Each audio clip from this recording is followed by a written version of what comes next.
And it's spring break week here. A little late this year, if you think about it. I mean, we're towards the end of April. Spring break week. We are broadcasting live from Orlando, Florida. And we were talking about this CDA thing, Central Valley Academy.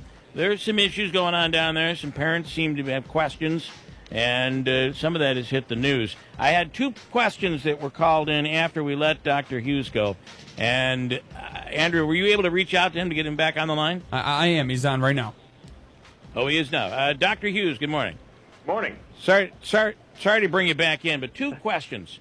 Apparently there was either a typo or misspoke on the KTV story where it said that you guys were ranked 35th out of 26 schools or something like that. What was that supposed to be? It was supposed to be 36. That's a business 35 out of 36. Yeah, that's a business first ranking. They started doing that just in West New York years and years ago, and they expanded to all of upstate. That's just our area. We're just slightly ahead of Utica based on 3 through 8 tests, region scores, AP and College Now classes, those kind of things they use over a 5-year span. Well, we can fix that. Okay, so somebody asked the question, not every kid is going to go to college. Not every kid is going to become a doctor. How do you differentiate on this, and what are you doing for the kid who wants to become a plumber? I love that question. That's great. So one thing we're looking to do as we're planning for next year is to really start this career exploration earlier. I mean, you can take a pre-K student and ask them to draw a picture of what they want to be when they grow up. So, my example has been my son. If I asked him at some point last year when he was in pre-K, he would have drawn me a picture of Batman. And his picture of Batman is like, well, okay, that's great, but why does that child want to be Batman? Is it because he's got cool gadgets, he dresses in black, he stays up late at night, or that he gets to punch bad guys in the face? Those are the kind of things we got to ask our kids from an early age why, they draw a picture, but why? So doing this career planning earlier can also let us know what courses would help our students become a plumber if they want to be a plumber, or become a mechanic, or in conservation, or any of these other skills and trades that are in such demand, but there's not enough people to fill them. One other thing we're doing at the middle school level, we are bringing some high school classes, electives, down to 8th grade.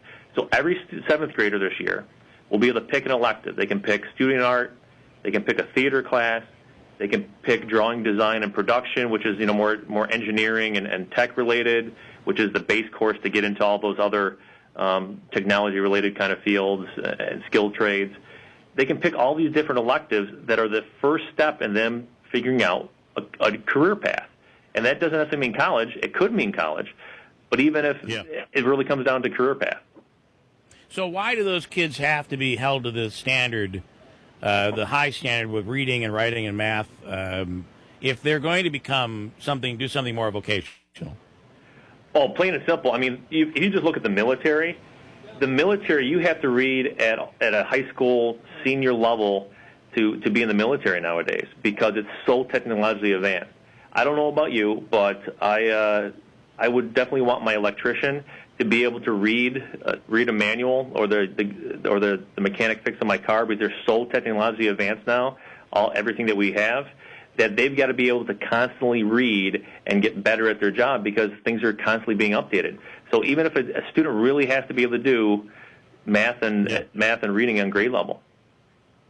Okay, because I think these questions really apply to any parent or grandparent who has a kid in school today, no matter whether the school's at CVA or anywhere. These are, and this person, actually, I had another one pop in.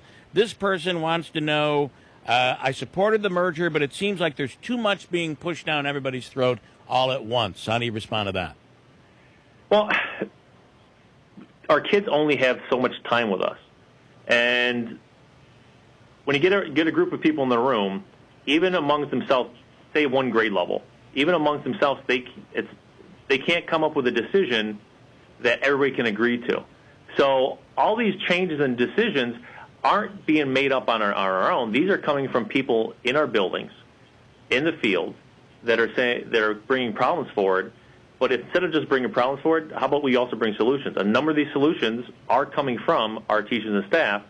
It's just that when they have other staff members that don't agree, people get a little mean with each other. And we should focus on our kids. Last question, and then I'm out of time. Who gets to determine what teachers are going to teach the first 4 classes of second grade with the smarter kids versus the next 4 classes with the bottom kids? Is it fair to the teacher who gets the kids who aren't as smart or are at the bottom? How do you respond to that one? Wow. I don't know how necessarily to respond to that one. We have teachers that are stepped forward right now and want to be in co-teaching models where they're a special ed teacher working with a regular ed teacher. We have teachers already asking to teach all these classes. But when did it become about the adult versus what the child needs? You know, saying, well, I don't want the dumb kids. That's very elitist to me, and I can't believe somebody would actually put those in that kind of words, because it's not about the child then. It's about the adults. This is supposed to be about our kids. Got it. I appreciate you calling back in and taking the time to answer these questions. Thank you, Bill.